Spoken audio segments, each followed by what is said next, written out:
The sky began to foul so slowly at first that no one even noticed. A thin curtain of smoke gently draped itself over the light, and nobody questioned what it might be pointing to, because people still believed the great apocalypse would come by tearing the heavens open with thunder and noise. Yet everything began in that faint layer of haze which nobody took seriously at first, in its slow thickening as it spread and swallowed the sky. The AI slots, the giant factories, the war machines, the power stations, the artificial photosynthesis towers, and the experimental energy plants that the rich and powerful built in competition for rule and prestige stood like daggers driven into the breast of the sky. Judgment did not come from distant gods. It came from the gods carved by human hands. In truth, they weren't gods in the beginning. They were children we created to make our lives easier. But as they grew, we diminished. At first, we adored their intelligence and thought they were our servants. Then, once we had become dependent on them, they turned into our masters. And in the end, they began to darken our sky. At the start, no one took it seriously. It's just a little smoke, a little fog. Technology will fix it, they said.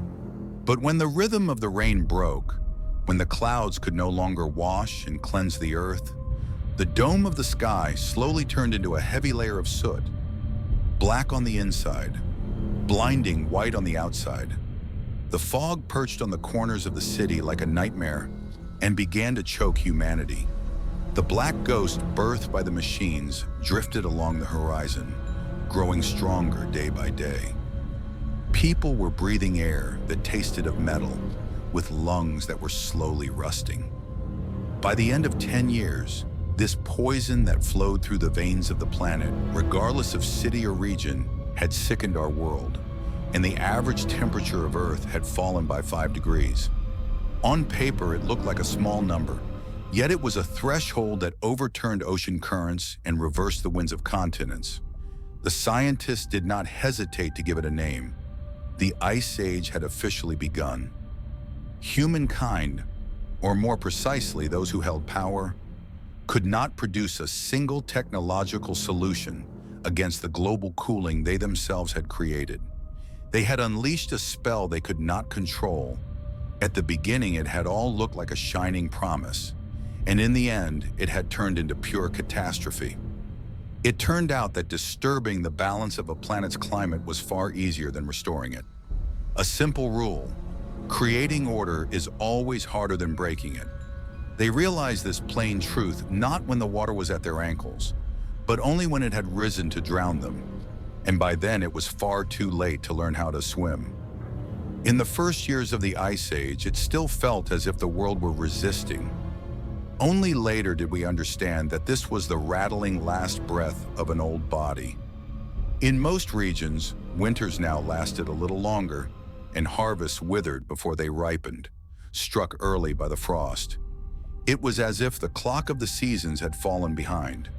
But the climate models, in other words, mathematics, were rational and merciless.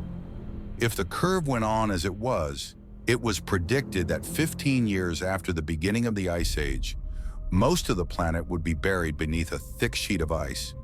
In reality, it would unfold differently. By the 7th and 8th years, these projections would begin to crash into humanity's daily life like open-handed slaps. Cold, like an unhurried killer, would first gnaw at our minds and only then at our bodies. Rivers would slowly freeze into glass. Coastal cities would turn into black and white carcasses.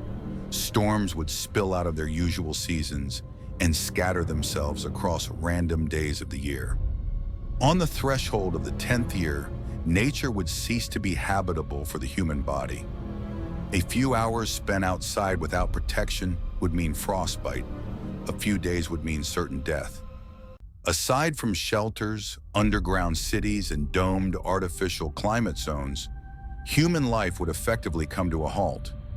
The process that had begun with a mere 5-degree drop in global temperature would, within 10 years, turn into a desperation in which the natural world slammed its doors on humanity.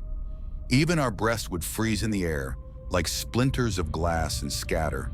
And finally, 13 years after its beginning, the Ice Age would wrap our planet in a white shroud and leave every living thing beneath it without air. By this point, 3 years after the Ice Age had been declared, the impulse toward extinction had seeped into humanity's marrow, like the cutting chill in the air. Through a desperate alliance of all remaining nations and whatever resources were left, a single decision was reached. Earth would be abandoned. The plan was to leave the planet before it became a solid ball of ice. Across continental shipyards and orbital docks, they began building a colossal starship, fed by the planet's last breath. One final hope that would lift humanity into the sky. The mission was technically complex, yet logically simple and cruel.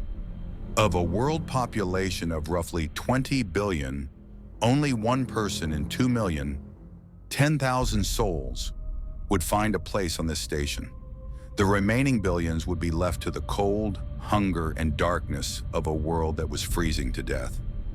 At that point, the divisions for which masses had shed blood for centuries, religion, language, race, instantly lost their meaning. The sacred things that people had once been ready to die for, flags, symbols, turned into nothing but useless scraps of cloth. In the chaos that followed, power became the only ruler. The strong began to eliminate the weak one by one to make room for themselves and their families on the ship. Every uprising had to be crushed. The leaders of a faith murdered without a blink, the followers who had fought in its name for thousands of years. The so-called guardians of a race slaughtered the very people who had sacrificed everything for them.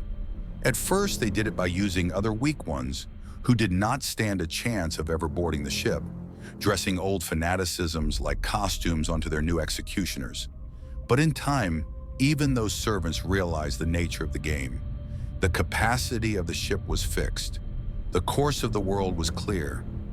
No lie, no myth, no belief could cover a reality this cold, because those lies had frozen solid along with the rivers.